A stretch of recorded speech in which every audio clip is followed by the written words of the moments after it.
Vallahi təcrübəsi olanı da qoyublarıdır, xeyir görməmişik.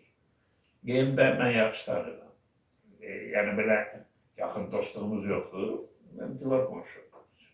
Divarın o tərəfində var. Abırlı oğlandır, gəncdir, işləmək istəyir, enerjilidir. Təbii ona kömək eləmək lazımdır. Ona bütün təhsil ən mürəkkəb sahadır. Dövlət, ən mürəkkəb.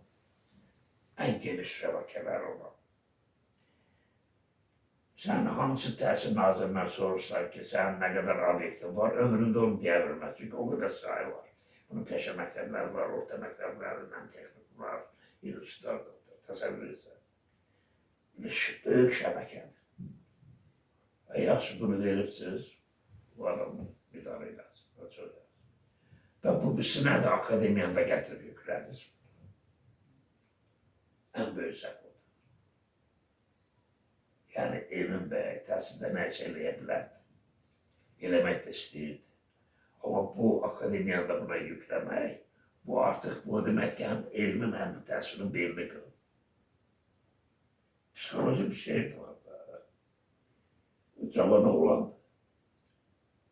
Təhsilini bilmirəm, amma hər halda təhsil xaricdə xübeli savadlı adam. Bu indi elmi şura keçdi mənə, düzdür. Kimlərlə? Bir 10-15 akademik. Akademiklər gəlib oturmalıdırlar. Bu onlara yol göstərməlidir, sən onu eləcəm bunu. O gözünün qabağına gətirə bilirsin onu. Elmi dərəcəsi olmayan, bir saat dərs deməyən adam kocaman akademiklərə dərs keçməlidir, sən onu eləcəm bunu düzələrsin. O səhnəni gətirin gözünün qabağına. Onda başa düşərsiniz ki, bu Eminə belinə necə ağır yük qoyublar. Və onu tənqid edənlər bunu başa düşməlidir.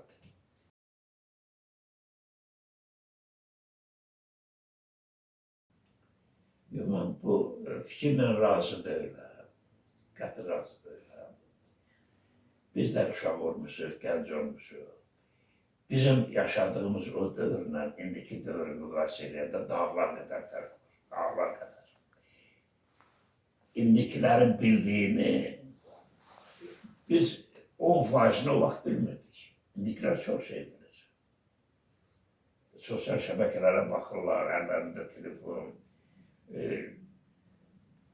hər şeylə maraqlanırlar. Maraqlarını öldürə bilirlər. Yəni, bunların dünya görüşü ilə o dövrün dünya görüşü fərqlidir. Və bunlarda agresivlik mən hiss eləmirəm, əksinə.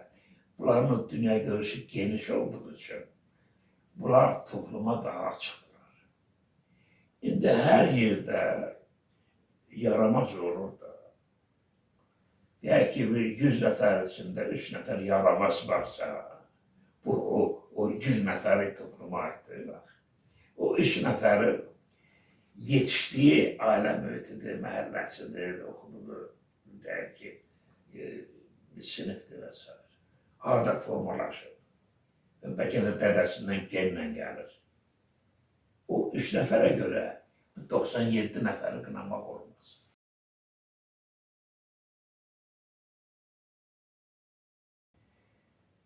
Birisi, bu biraz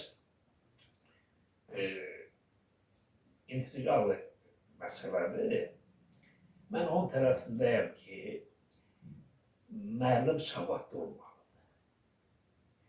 Bunun savadı nə ilə ölçülməlidir?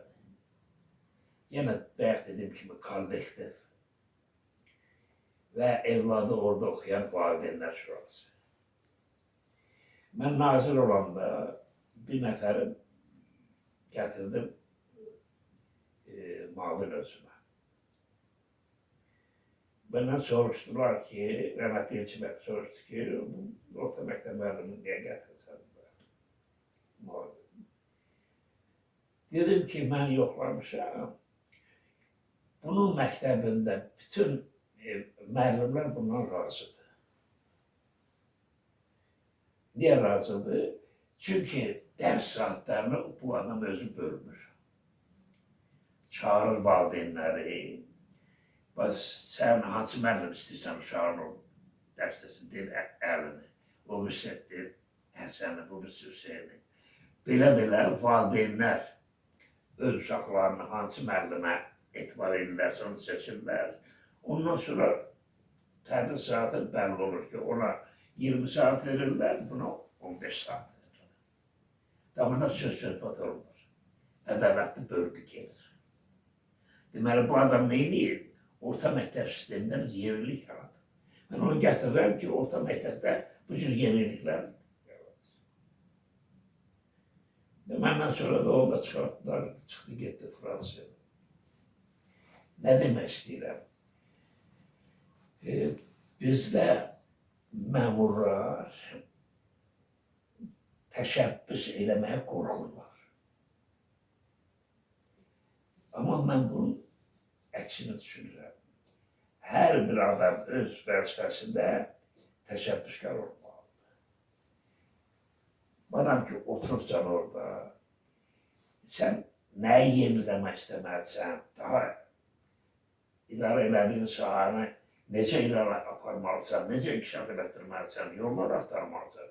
Bu mənada təşəbbüs olan insanları vəziyyəyə qoymaq lazımdır. Müəllimlər də elə, müəllimlər də seçmək lazımdır. Amma hansı üsuldan seçmək?